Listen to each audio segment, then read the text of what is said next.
Today's Japanese slang term is doron, which means to leave somewhere very, very quickly, often leaving work to go home, but not exclusively. So that's not doron, which is a drone, but yes, if a drone were to leave a location very fast, you could say doron ga doron suru. And before you cringe or groan at that, I'm not the only person to come up with this. Japanese people have come up with it too. Look at all these Japanese people with the same idea I had. That's right, playing with language is fun. Don't doron away from all the fun you could have by coming up with phrases like this. Anyway, doron represents one of the oldest terms I've covered on this channel, as a lot of websites say that it dates back to the 1980s, if not just the Showa period in general, which of course ranges from 1926 to 1989. Now that's certainly a broad range of time, so let's see if we can narrow it down a bit. Certainly, it exists since 2007, etc., which is the earliest data that Twitter has, but I was also able to find a website which does not give a specific date for the post, but says that its last update was in 1999, and guess what? It has a definition of doron as, just as we said, to leave an area,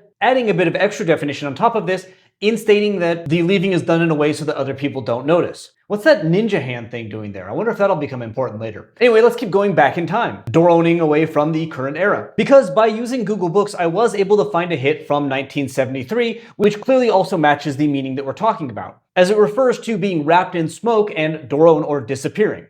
And here you can see a use which Google Books claims goes back to 1962. The context is a bit cut off here, so we can't confirm for sure, but given that the name of this book is The Crazy Bloom of Words, it makes sense that this would be an inclusion in a book about, new words that are appearing. And while again, I don't know what comes before doron here, so there might be actually more katakana, who knows, it would make sense as the drone we're talking about, because the rest of the text goes on to describe a kamo, or like a sucker, somebody who is deceived. It's a well-known Japanese term, very much worth knowing. Inquiring about something only to find out that the person they talked with has no relation to that thing, so perhaps we can assume that the context that's missing at the front of the sentence is that the criminal, the deceiver, has already left the area very quickly.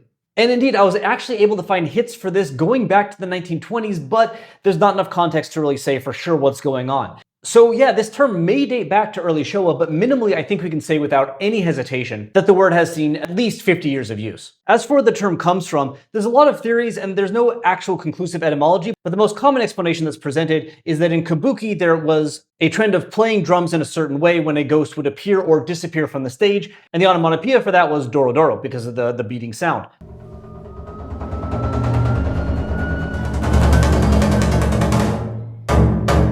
Which got changed into doron. So when you doron suru, you are leaving an area just like a ghost or a monster in kabuki would kind of leave the stage. Although again, since doron suru often means suddenly and without other people noticing, you're doing it a bit more quietly. Is it still alive today? Well, I mean, yeah, here's somebody using it. And here's a very scattered Google Trends chart, which is very scattered, but does show some use, recently. Even more interesting, though, I think, is a survey I found on this website here, which asked Japanese people between the ages of 14 or 20 if they knew this word. And out of them, a little over 30% did, which is, a sizable figure. That said, a lot of this 30 or so percent said that they never used the word, but did know it because they heard their parents use it. So in 30 years from now, it may actually be close to a dead word, unless this video goes super viral specifically in Japan. But even more importantly, that 69% or so that don't know the term, that doesn't mean they said they didn't know the term, although that is part of the number, but it also includes people who tried to define the term and got it wrong. So they had heard it somewhere, but they didn't understand what it means. And the survey notes that a sizable portion of people said that they had no idea what the term meant, but it had something to do with ninjas. So why is that? Well, when this thing became a fad, and it seems quite in the 1980s, when you said doron suru, you made a ninja gesture here, which is associated with ninjas disappearing. This association is so strong that when you look up doron suru online on Google Images, you can find picture after picture after picture after picture of ninjas using the term.